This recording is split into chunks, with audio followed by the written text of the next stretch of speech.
한국인 300여 명이 미국 구금시설에 구금된 지 어느덧 닷새째 접어들었습니다.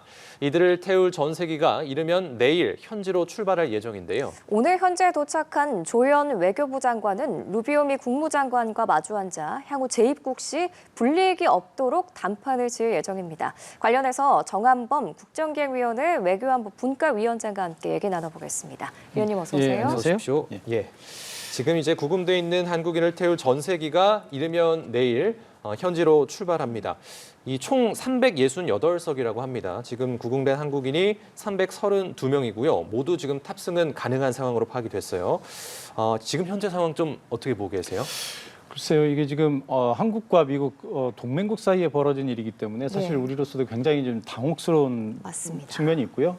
또 이제 어떻게 보면 이 우리 교민들 사이에서는 굉장히 참담해하는 그런 분위기들이 있습니다. 그런데 그나마 이제 천만다행인 것은 우리 정부가 이제 발빠르게 대처를 해서 대부분의 우리 그 교민들이 다 석방이 되고 아마도 내일쯤이면은 귀국편 비행기에 오르지 않을까 이런 이제 생각을 하고 있는데요. 어쨌든 우리 정부의 후속 대책이 중요하다고 생각을 합니다. 네, 지금 이들이 자진 출국 형식으로 미국을 떠나게 될 전망인데 조현 외교부 장관도 급히 미국을 찾았잖아요. 이제 루비오 미 국무장관이랑 협의를 하게 될 텐데 구체적으로 출국 날짜를 정해질 걸로 관측이 되고 있어요. 근데 여기서 혹시 추가적인 변수가 또 있을까요? 글쎄요, 뭐 지금 추가적인 변수라고 하면 미국에서 유일한 변수는 항상 트럼프 변수죠. 이제 트럼프 대통령이 지금 워낙 그 예측할 수 없는 그런 모습들을 보여주고 있기 때문에 사실 이번 사태의 근원에도 결국은 이제 트럼프 대통령이 있다고 생각을 합니다. 그러니까 뭐 잘 아시겠지만 미국이 이렇게까지 이민자를 단속한 적도 없었고요. 또 사실 본질적으로 보면 이번 단속은 트럼프 대통령이 공언했던 이민자 단속과는 좀 결이 달라요. 그러니까 트럼프 대통령이 얘기했던 것은 불법 체류하면서 영주권을 노리고 이런 이제 그 미국이 유색인종으로 바뀌어가는 이런 모습들을 이제 겨냥해서 한 것인데 사실 이건 단기 체류자들이 일시적으로 물론 이제 뭐 미국 국내법을 좀 약간 위반한 부분들이 있습니다만 비자가 달랐죠. 비자 문제고 이건 단기 체류의 문제거든요. 맞습니다. 그러니까 이분들이 단속이 된다고 해서 미국의 이민 문제가 해결되는 것이 아닌데 이렇게 된 것은 아마도 이제 트럼프 대통령의 그런 강력한 단속 의지에 대해서 미국 이민 당국이 어떤 그 보여주기식의 성과를 보여주기 위한 어떤 무리한 행동이 아니었나 이렇게 생각이 됩니다. 예, 지금 구금자들 대상으로 정부가 이제 출국 동의를 위한 절차를 좀 진행을 했습니다. 대부분 자진 출국을 희망하는 걸로 나타났고요. 그런데 이제 일단 대사관에서는 자진 출국을 했을 때 추후에 좀 불이익은 없을 것이다라고 말했지만 이제 대상자들 입장에서는 또 어떻게 될지 모른다라는 가능성이 좀 인식이 있는 것 같아요. 근데 이 부분은 어쨌든 국가 간의 협상이 좀 필요한 부분 아니겠습니까? 글쎄요, 이게 미국을 다녀와 보신 분들은 이제 대충 아시겠습니다만 미국이란 나라가 굉장히 양면성이 있어요. 세계에서 가장 문명화된 나라이기도 하지만 또 어떨 때 보면 가장 문명과 좀 거리가 먼 모습을 보여줄 때도 있거든요.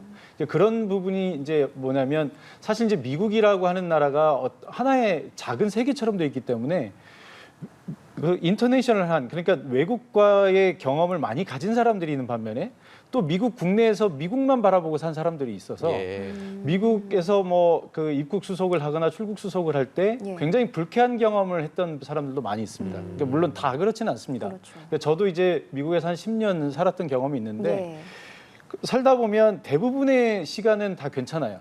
그런데 어쩌다가 한 번씩 굉장히 불쾌한 일들이 벌어지거든요. 근데 이것도 이제 같은 얘기일 수 있는데 사실 이것은 그 이번에 우리 그 근로자들 상당수가 본인의 어떤 의사와 이런 문제와 이민과 관련된 어떤 개인적인 의사와 상관없이 이뤄진 일들이거든요.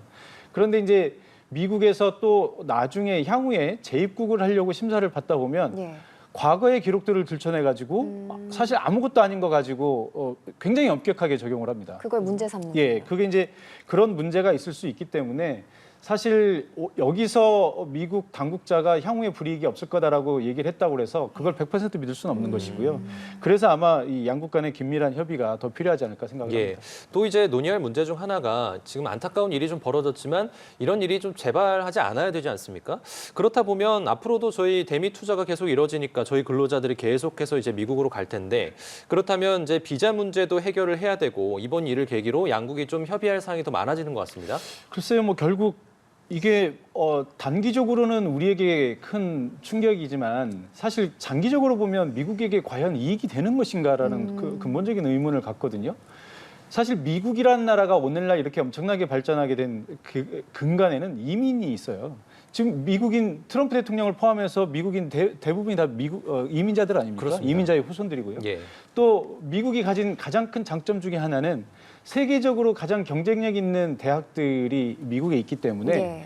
전 세계의 모든 인력들이 미국으로 가서 공부를 합니다. 그리고 처음에 이제 갈 때는 사실 고국으로 돌아올 생각을 하고 가지만 막상 미국에서 살다 보면 미국에서 살고 싶은 생각이 들어요. 저도 이제 그런 경험이 있었고요. 예. 그래서 이제 많은 인재들이 미국에 남아서 미국의 어떤 성장이나 발전에 동력이 되는 거거든요. 그런데 최근에 이제 미국의 이런 모습을 보면 미국의 쇠퇴의 상당 부분이 이런 부분에도 책임이 있다고 봅니다. 그러니까 해외로부터의 어떤 인재들이나 이런 것들이 유입되고 미국의 발전에 기여하게 되는 것에 대한 평가가 너무 박한 거죠. 그런데 지금 이제 보면 향후에 미국이 계속 발전하기 위해서 지금 트럼프 대통령이 해외 투자를 유치하고 얼마 전에 우리 그 한미 정상회담에서도 계속 그런 모습이 보였지 않습니까? 우리한테 계속해서 투자 유치를 하려고 하는. 예. 그런데 이런 비자 정책이 엇박자가 나게 되면 사실 장기적으로 보면 미국에 대한 투자가 지연이 되고 감소가 되겠죠. 예. 그럼 미국 손해고요. 그래서 아마도 이런 문제를 근본적으로 해결하려면 지금 이제 우리 이 정부 쪽에서 E4 비자라는 얘기가 나오고 있는데 예. 사실 이제 미국에서 이 비자는 투자나 무역을 위한 이런 비자거든요. 이민을 하는 것은 아니고요. 위원님, 상당수가 이제 전 세계에 탑승할 걸로 알려졌는데 그 중에서도 뭐 자진 출국한 이후에 미국에 재입국할 때 불이익을 고려해서 현재 남겠다고 하는 분들도 계실 것 같거든요. 뭐 그런 네. 분들도 있을 수 있겠죠. 그러니까 그 미국에서 어떤 안 좋은 기록이 나오면 예. 미국에 입국할 때 그 기록에 따라서 현장에서 입국을 불허하는 경우도 있어요. 그러니까 여기서 아예 출발을 못하면 그나마 다행인데 예. 미국의 현장에 도착해서 미국에서 입국하려고 하는데 거기서 막아버리거든요. 그러면 입국도 못하고 다시 돌아와야 되는 예. 이런 상황이 벌어집니다. 그런데 이게 이제 뭐 좀 그 국제 정세에 좀 밝거나 뭔가를 좀 잘 알고 있는 사람하고 맞닥뜨리게 되면 사실 한국이 어떤 나라고 한국 사람들이 뭐 불법 이민이나 이런 것에 별로 관심이 없다는 걸 알기 때문에 네. 쉽게 문제가 해결이 되는데 아. 그걸 잘 모르는 사람들이 있습니다. 예. 그러면 이제 그런 경우에는 뭐 막무가내로 아예 얘기를 들어주지도 않고 입국을 거절하는 이런 사례들이 이제 가끔 이뤄지거든요. 예. 아마도 미국을 계속 왔다 갔다 하면서 뭔가 사업을 해야 되는 지금 우리 교민들 중에는 혹시라도 출국을 했다가 이번 일 때문에 재입국이 거절될까 봐 두려운 분들도 분명히 있을 거거든요. 그게 본인의 생업과 관련된 네. 것이라서. 그런 분들은 이제 뭐 다른 불이익이나 이런 그 위험을 감수하고로서라도 계속 미국에 남겠다 이런 분들도 덜어 있을 수는 있다고 생각을 합니다. 예. 네, 그러면은 현재 남게 되면 그 지금까지 절차가 뭐 불법인지 아닌지 이런 재판을 받게 되는 건가요? 뭐 경우에 따라서 그럴 수 있습니다. 그러니까 미국에서는 지금 뭐 상대적으로 미국이 이민에 대해서 관대한 나라였었는데 네. 지금 이제 트럼프 대통령이 되고 나서부터 이민에 대해서 굉장히 이제 강경한 입장을 보이고 있지 않습니까? 아마도 사실 미국 내에 지금 불법 체류자들이 수천만 명에 이르기 때문에 그 사람들을 다 정말로 잡아들여서 전부 다 재판에 넘긴다고 하면 이 비용이나 소요되는 인력만 해도 엄청날 거예요. 근데 이제 사실 그렇게는 못 하거든요.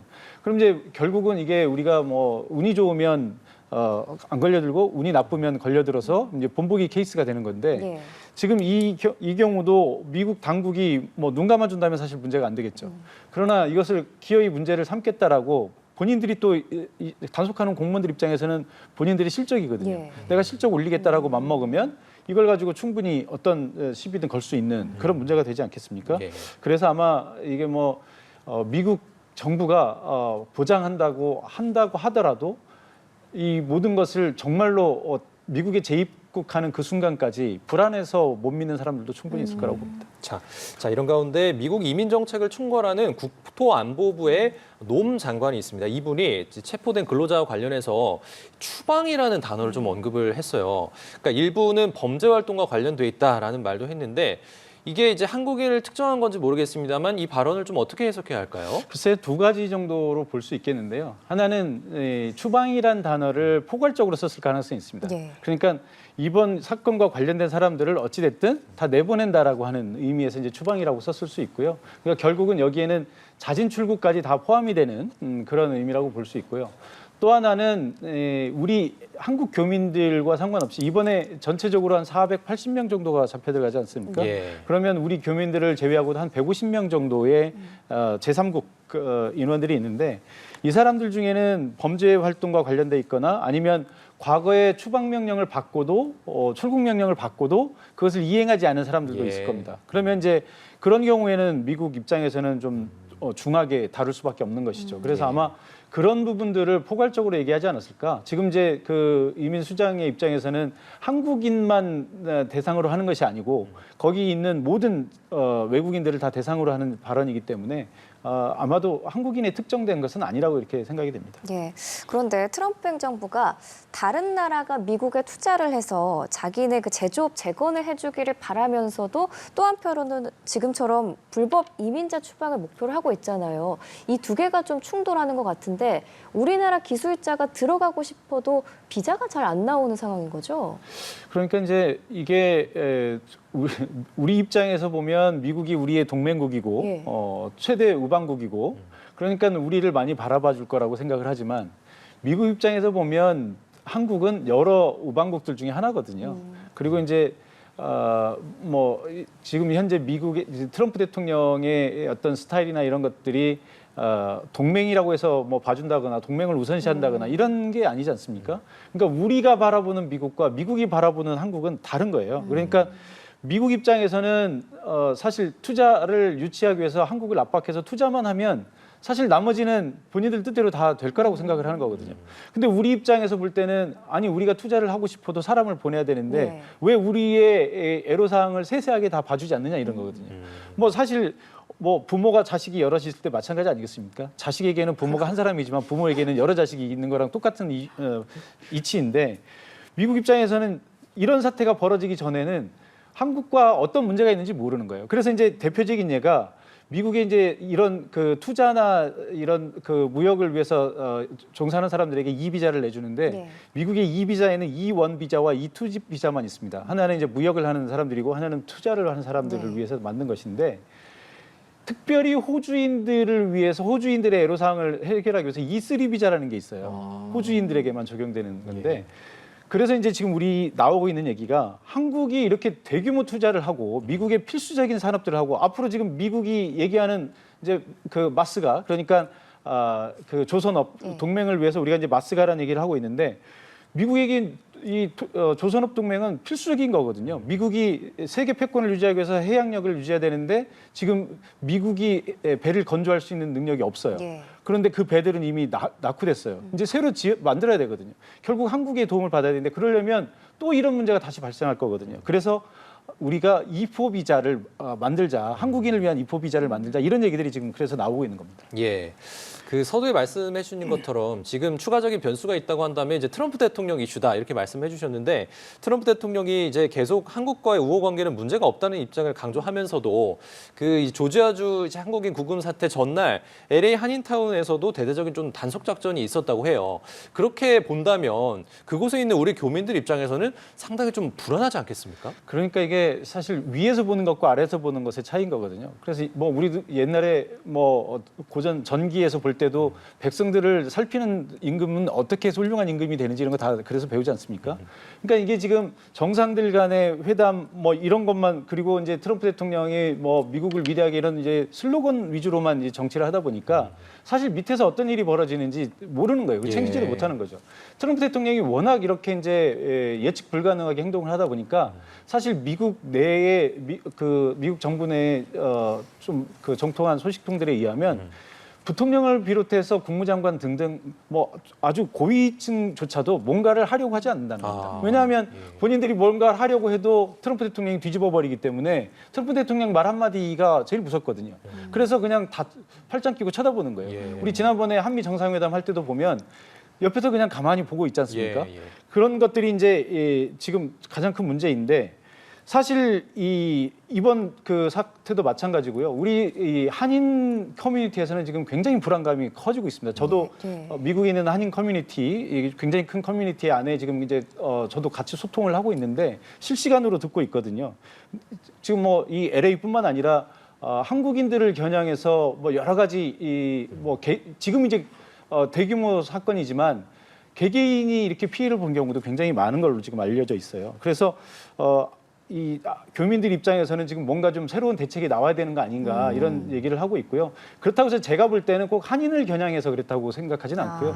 다만 트럼프 대통령이 워낙 이 이민 단속을 얘기를 하니까 이민 당국자들 입장에서는 실적을 보여주기 위해서 뭔가를 하는 거죠. 예. 이 실적을 보여주기 제일 좋은 곳으로 아마 이런 조지아 공장이 타깃이 된 것이 아닌가 이렇게 생각이 듭니다. 말씀 주신 것처럼 한인 사회에서도 좀 불안감이 커지고 있고 우리 기업들도 미국 출장을 좀 미루고 있다고 하던데 재발 방지 대책을 세우는 게 상당히 중요해 보이거든요. 앞으로 뭐 반도체, 조선, 철강, 식품 등 많은 한국 기업이 미국 진출을 앞두고 있잖아요. 그 말씀해 주신 이포 비자 건설처럼 좀 앞으로 우리 정부가 어떤 노력을 기울여야 할까요? 글쎄요, 이번에 어찌 보면 뭐 전화위복이 될 수도 있다고 생각을 합니다. 예. 그러니까 뭐 트럼프 대통령이 설마 이런 거 생각을 했겠습니까? 본인은 투자를 열심히 하려고 했는데 그 투자가 결국은 미국 경제에 좋은 영향을 미쳐야 될 텐데 이런 비자 문제나 이민 문제로 인해서 그게 만약에 꺾여버린다면 본인의 업적이 이제 뭐 무산되는 거죠. 아마도 이제 이번 사건을 통해서 트럼프의 참모들, 그러니까 뭐 국무부가 됐든 아니면 뭐 안보실이 NSC가 됐든 이 트럼프 대통령에게 뭔가를 건의할 수 있는 좋은 기회가 됐을 거라고 보고요. 그래서 이 기회에 사실 미국이 이 반이민 정책을 펴고 있는 와중에 사실 미국 취업 비자가 굉장히 쿼터가 많이 줄었어요. 그래서 이 제한된 쿼터를 또 우리나라에게 다 주는 건 아니거든요. 전 세계 모든 나라들에게 나눠주기 때문에 우리나라 지금 그 미국에 투자를 하기 위해서 방문해야 되는 그런 우리의 노동자들, 근로자들이 갈 수 있는 충분한 쿼터가 지금 배분이 안 되고 있습니다. 그래서 결국 이 문제를 해결하려면 한국인들만을 위한 어떤 특단의 대책이 나와야 되는데 그것이 이제 아까 말씀드렸던 이포 비자가 됐든 어떤 형식이 됐든 한국인들에게 좀 미국 정부가 어떤 배려를 해야 되지 않을까 이렇게 생각이 됩니다. 예. 자, 이번엔 북한 이야기 좀 해보도록 하겠습니다. 지금 김정은 국무위원장이 참관한 가운데 미국 본토를 직접 타격할 수 있는 신형 대륙간 탄도 미사일에 탑재될 탄소섬유 고체 엔진 시험을 진행을 했다고 합니다. 자, 그렇게 된다면 이제 조만간 신형 ICBM 미사일이나 뭐 이것이 이제 공개되거나 시험에서 좀 발사할 가능성은 어떻게 보십니까? 글쎄요, 먼저 탄소섬유라고 하는 것이 무엇인지 좀 아실 필요가 있는데 우리가 보통 이제 어떤 미사일이나 이런 걸 만들 때는 금속 재질로 만들지 않겠습니까? 이게 이제 강철이나 아니면 좀 더 무게를 가볍게 하고 부식을 덜 하게 하려면 알루미늄을 주로 쓰죠. 우리가 보통 타고 다니는 항공기들이 이제 알루미늄 합금으로 만들어졌잖아요. 그런데 요즘 이제 기술이 발전하다 보니까 이 탄소 섬유 중에서 강철보다 더 강한 것들이 많아요. 그런데 구겨지지도 않고 깨지지도 않고 그러니까 지금 이 탄소 섬유로 만든 이 엔진이라고 하는 것이 어떤 의미를 가지냐면 기존의 엔진의 무게의 약 5분의 1 정도밖에 되질 않아요. 무게가 줄어든다는 얘기는 그만큼 같은 양의 연료로 사거리가 늘어난다는 얘기거든요. 그럼 ICBM은 북한에서 주로 미국이나 이런 서방 국가를 겨냥하는 건데 태평양을 건너서 미국으로 갈 때 더 적은 무게를 가지기 때문에 더 많은 추력을 낼 수 있다는 거고요. 또 하나는 이 엔진이라고 하는 것이 엄청난 에너지를 소모하면서 고압과 고열을 발생을 하는데 이런 고압과 고열의 이 금속 재질보다 훨씬 더 내구성이 있습니다. 그리고 이게 부식이 되질 않아요. 뭐 우리가 녹슬지 않는다는 거죠. 쉽게 얘기해서. 그러니까 북한이 예를 들어서 핵무기나 이런 것들을 만들었을 때 사실 핵무기도 내구 연한이 있습니다. 그런데 이런 탄소 섬유로 만들게 되면 더 오래 쓸 수 있겠죠. 그리고 이제 스텔스 기능 이런 것들도 있고요. 당연히 그러니까 이제 이런 신형을 개발을 했기 때문에 조만간 시험 발사를 하지 않을까 이렇게 생각이 됩니다. 김정은 위원장이 얼마 전에 북중러 연대 과시한 이후에 바로 이 같은 행보를 보이는 게 미국 압박을 본격적으로 재개하는 거 아니냐 이런 전망도 나오는데 맞다고 보시나요? 글쎄요. 여기는 크게 보면 맞다. 또 미시적으로 보면 꼭 그건 아니다 이렇게 말씀드릴 수 있는데 북한은 지금 어떻게든 보통 국가의 모습을 보이면서 체제 보장을 받는 것이 최후의 목적이거든요. 그러면 북한이 체제 보장을 받는다라는 의미는 결국 누구에게 인정을 받는다는 얘기냐? 결국 미국에게 인정을 받는다는 얘기예요. 그러니까 아무리 열병식에 참여하고 뭐 북중러 이런 연대의 모습을 보이고 또 북러 무기 안보를 또 이제 무기를 더 받아서 안보를 더 강화하고 중국으로부터 경제 협력을 받는다 하더라도 이 모든 것들의 최종 목표는 미국으로부터의 인정입니다. 그러니까 미국의 시선을 사로잡아야 되고 미국의 관심을 끌어야 되고 미국과 협상해야 되는 것이 이제 최종 목표인 것이죠. 그러니까 당연히 미국과의 협상에 필요한 모든 것들이 김정은 위원장에게 굉장히 중요한 거죠. 여기서 이제 우리가 협상 레버리지라는 표현을 쓸 수 있는데 네. 이렇게 중국과의 관계, 러시아의 관계, 또 이런 핵무기의 발전 이런 것들이 다 미국과의 협상 레버리지로 나중에 다 작용을 하는 것이라 아마도 이 길게 보면 당연히 미국을 겨냥한 것이고요. 다만 지금 이 탄소섬유 고체 엔진 개발이라고 하는 것이 그러면 당장 뭐 그래서 어제 오늘 만들어졌느냐 그렇게 얘기할 수는 없는 거겠죠. 예. 예, 알겠습니다. 자, 내일 우리 교민을 태울 전세기가 미국으로 출발합니다. 소환이 잘 될 수 있을지 지켜보도록 하겠습니다. 자, 정한범 국정기획위원회 외교안보 분과위원과 이야기 나눠봤습니다. 잘 들었습니다. 고맙습니다. 고맙습니다.